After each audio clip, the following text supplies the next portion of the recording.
Hello hi my dear friends, welcome to my channel HSR by info. Friends, ఈ రోజు మనం discuss చేయబోతున్న concept ఏంటంటే చూడండి, important questions of biochemistry 4th semester paper 1 కు సంబంధించినవి. ఓకే ఫ్రెండ్స్, వీడి యాక్చువల్గా ఏంటంటే ఏపీలో ఉన్నటువంటి అన్ని యూనివర్సిటీస్ కి కామన్ గా ఉన్నటువంటి సిలబస్ బయోకెమిస్ట్రీ కాబట్టి అన్ని యూనివర్సిటీ బయోకెమిస్ట్రీ స్టూడెంట్స్ నేను చెప్పబోయే క్వశ్చన్స్ ని యూస్ చేసుకోవచ్చు. ఫ్రెండ్స్, ఇంకా లేట్ చేయకుండా కాన్సెప్ట్ లోకి వెళ్దాం. వెళ్లే కన్నా ముందు మీరు కనుక నా ఛానల్ ఫస్ట్ టైం విజిట్ చేస్తుంటే ఖచ్చితంగా సబ్స్క్రైబ్ చేయండి. దాంతో పాటు కంటెంట్ ని ఫ్రమ్ ద బిగినింగ్ నుండి ఎండింగ్ వరకు చూడండి.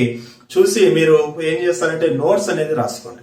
ఈ నోట్స్ రాసుకోవడం వల్ల ఏమవుతుందంటే ప్రతిసారి మన మొబైల్ తీసేసి లేదంటే ల్యాప్టాప్ తీసేసి వీడియోస్ చూసుకోలేం కాబట్టి ఒకసారి రాసుకున్నారంటే ఈ యొక్క సెమిస్టర్ మొత్తానికి పడి ఉంటాయి కాబట్టి. ఓకే ఫ్రెండ్స్, ఇది మనం యాక్చువల్ గా మనం దీని గురించి మాట్లాడితే మనకు సిలబస్ లో 5 యూనిట్స్ ఉంటాయి. 5 యూనిట్స్ లో నుండి ప్రతి యూనిట్ లో నుంచి లాంగ్ ఆన్సర్స్ ఇస్తారు, షార్ట్ ఆన్సర్స్ ఇస్తారు. ఓకే, నేను ఇక్కడ చెప్పబోయే క్వశ్చన్స్ అన్ని కూడా లాంగ్ ఆన్సర్ క్వశ్చన్స్ చెప్తాను. వీటిలో నుండే షార్ట్ ఆన్సర్ క్వశ్చన్స్ అడుగుతాను, అది మాత్రం గుర్తుపెట్టుకోండి. చాలా మంది సార్ మాకెందుకు షార్ట్ ఆన్సర్ చెప్పట్లేదు, ఓన్లీ లాంగ్ ఆన్సర్ చెప్తున్నారు అనేసి తెలియని వాళ్ళు అడుగుతున్నారు. వాళ్ళందరికీ ఏంటంటే ఆన్సర్ ఇక్కడ చెప్పిన క్వశ్చన్స్ లో నుండి మీకు షార్ట్ ఆన్సర్స్ కూడా కవర్ అవుతాయి. ఓకే, ఇంకా లేట్ చేయకుండా ఒకసారి చూడండి. ఫస్ట్ యూనిట్ లో ఉన్నటువంటి ఇంపార్టెంట్ క్వశ్చన్ ఏంటంటే చూడండి, role of enzymes hormones in digestion. Digestive system లోపల ఎంజైమ్స్ ఏ విధంగా డైజెషన్ ఆఫ్ కార్బోహైడ్రేట్స్ కానీ, లిపిడ్స్ కానీ, ప్రోటీన్స్ కానీ, న్యూక్లిక్ యాసిడ్స్ కానీ ఏ విధంగా డైజెస్ట్ చేస్తాయి, దాంతో పాటు హార్మోన్స్ అనేది ఏ విధంగా డైజెషన్ రెగ్యులేట్ చేస్తాయి అనేది ఫస్ట్ ఇంపార్టెంట్ క్వశ్చన్. సెకండ్ ఒకసారి చూస్తే structure of haemoglobin and transport of oxygen, carbon dioxide. Okay, haemoglobin యొక్క స్ట్రక్చర్ రాయండి అంటారు. ఏ విధంగా ఆక్సిజన్ కార్బన్ డైఆక్సైడ్ ట్రాన్స్పోర్ట్ అనేది టిష్యూ నుండి లంగ్స్ కి, లంగ్స్ నుండి టిష్యూకి ఏ విధంగా జరుగుతుంది అనేది రాయండి అని చెప్తారు. తర్వాత చూడండి, థర్డ్ వచ్చేసి అనీమియా అంటే ఏంటి, సికిల్ సెల్ అనీమియా అంటే ఏంటి, వీటి మధ్య డిఫరెన్స్ ఏంటి, ఏ విధంగా అనీమియా ఏర్పడుతుంది, ఏ విధంగా సికిల్ సెల్ అనీమియా ఏర్పడుతుందో రాయండి. ఓకే, ఫోర్త్ వచ్చేసి composition of blood, very important. Okay, ఒక బ్లడ్ లోపల ఏమేమి ఉంటాయి, ఇంకా బ్లడ్ లోపల బ్లడ్ సెల్స్, డబ్ల్యూబీసీ, ఆర్బీసీ, ఇంకా దీంతో పాటు రిమైనింగ్ ప్లేట్లెట్స్ ఉంటాయి. వాటితో పాటు మనకు ప్లాస్మా ఉంటుంది, సీరం అనేసి కూడా చెప్తాము. ఇలాంటి కాంపోజిషన్ మొత్తం కూడా ఏముంటుంది అనేది రాయాల్సి ఉంటుంది. కమింగ్ టు ది యూనిట్ 2 ఒకసారి అబ్జర్వ్ చేస్తే యూనిట్ 2 లో ఉన్నటువంటి ఫస్ట్ ఇంపార్టెంట్ క్వశ్చన్ ఏంటంటే చూడండి, న్యూరాన్ యొక్క స్ట్రక్చర్ అనే టైప్స్ ఆఫ్ న్యూరాన్స్. ఓకే, ఎన్ని రకాలైనటువంటి న్యూరాన్స్ ఉన్నాయి, ఎక్కడ ఉంటాయి, వాటి యొక్క స్ట్రక్చర్ గురించి రాయాల్సి అవసరం ఉంది. సెకండ్ చూడండి, structure and functions of kidney. Okay, structure and functions of kidney అంటే దాని అర్థం ఏంటంటే కిడ్నీ యొక్క స్ట్రక్చర్ వేయాలి, ఇంటర్నల్ స్ట్రక్చర్, దాంతో పాటు నెఫ్రాన్ యొక్క స్ట్రక్చర్ వేయాలి, నెఫ్రాన్ లోపల యూరిన్ ఏ విధంగా ఫామ్ అవుతుందో అంతా కూడా రాయాల్సి ఉంటుంది. థర్డ్ ఇంపార్టెంట్ వచ్చేసి neuro transmitters, different kinds of neuro transmitters ఉన్నాయి. ఎగ్జాంపుల్ ఏసీహెచ్, అసిటైల్ కోలిన్, దీంతో పాటు డోపమైన్, ఇట్లా చాలా ఉన్నాయి.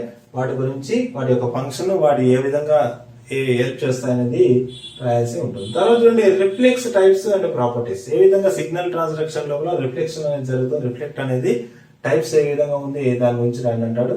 ఫైనల్ గా కౌంటర్ కరెంట్ మెకానిజం ఖచ్చితంగా అడిగే question. Okay, coming to the third unit లోపల ఉన్నటువంటి ఇంపార్టెంట్ క్వశ్చన్స్ లోపల స్ట్రక్చర్ ఆఫ్ పిట్యూటరీ గ్లాండ్, అది ప్రొడ్యూస్ చేసేటటువంటి హార్మోన్స్. పిట్యూటరీ గ్లాండ్ అనేది ఏంటి, ఏ విధంగా స్ట్రక్చర్ ఉంటుంది, ఎక్కడ ఉంటుంది, దాని యొక్క హార్మోన్స్ ఏంటి, ఏ విధంగా ప్రొడక్షన్ జరుగుతాయి, వాటి యొక్క ఫంక్షన్స్ కూడా రాయాల్సి ఉంటుంది, సింపుల్ గా రాయాల్సి.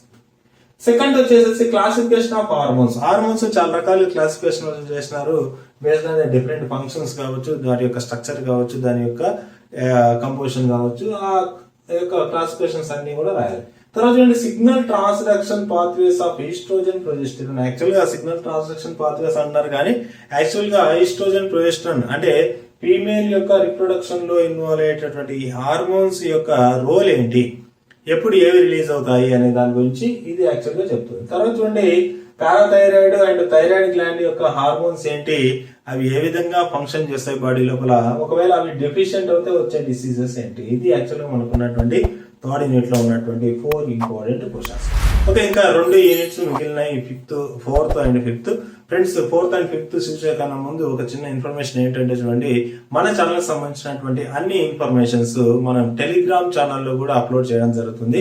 అక్కడ ఆ ఛానల్ నేమ్ కూడా హెచ్ఎస్ఆర్ బై ఇన్ఫో, అది కూడా ఫ్రీ ఆఫ్ కాస్ట్, ఈ ఛానల్ లాగే యూట్యూబ్ లాగే. కాబట్టి మీరు అక్కడ లాగిన్ అవ్వండి. మరి ఎందుకు సార్ యూట్యూబ్ ఉంది కదా ఈ ఛానల్ ఎందుకని అంటే, అక్కడ మీకు అడిషనల్ గా నేను కాంటాక్ట్ లోకి వస్తాను.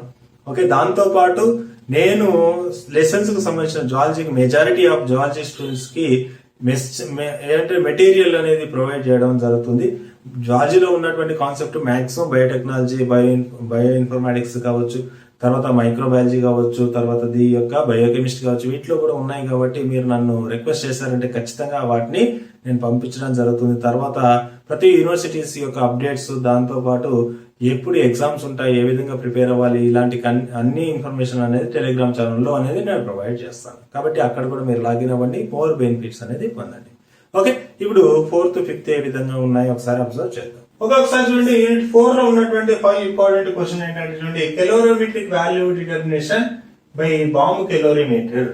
Okay, calorific value of determination by bomb calorimeter అనే ఇన్స్ట్రుమెంట్ తోనే ఈ విధంగా చేస్తారండి ప్రొసీజర్. దాని యొక్క అప్లికేషన్స్ రాయాల్సి ఉంటుంది. సెకండ్ వచ్చేసి చూడండి, మాల్ న్యూట్రిషన్.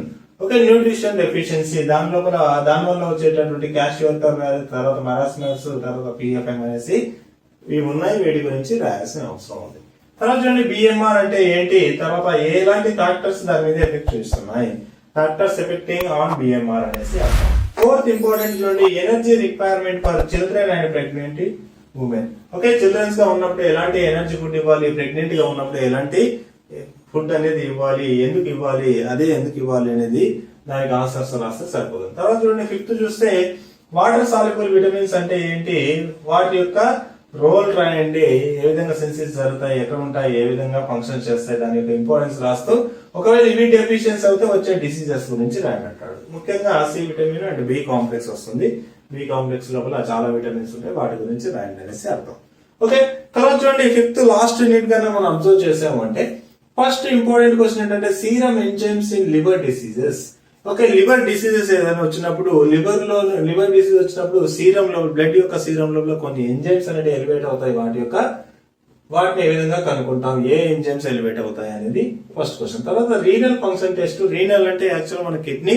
ఓకే, కిడ్నీ యొక్క ఫంక్షన్ బాగున్నప్పుడు ఏం జరుగుతుంది, బాగా లేనప్పుడు, కిడ్నీ ఫెయిల్యూర్ అయినప్పుడు కానీ, కిడ్నీ డ్యామేజ్ అయినప్పుడు కానీ, సమ్ డిసీజెస్ స్టోన్స్ వచ్చినప్పుడు కానీ ఎలాంటి టెస్ట్ చేసేసి వాటిని కన్ఫర్మ్ చేస్తారు. తర్వాత చూడండి, లివర్ ఫంక్షనల్ టెస్ట్.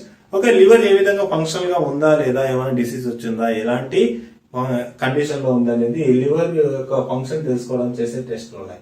తర్వాత చూడండి, auto analysis for blood and cell counter. Okay, blood ని సెల్ కౌంటర్, సెల్స్ ని కౌంట్ చేయడానికి ఆటో అనాలిసిస్ అనేది యూజ్ చేస్తారు. అది ఏ విధంగా యూజ్ చేస్తున్నారు, this is the 4th important question. Okay, I hope ఇదంతా మీకు క్లియర్ గా అర్థమైందని అనుకుంటున్నాను. మీకు అర్థమైతే నా ఛానల్ సబ్స్క్రైబ్ చేయండి, లైక్ చేయండి, షేర్ చేయండి. Thank you very much.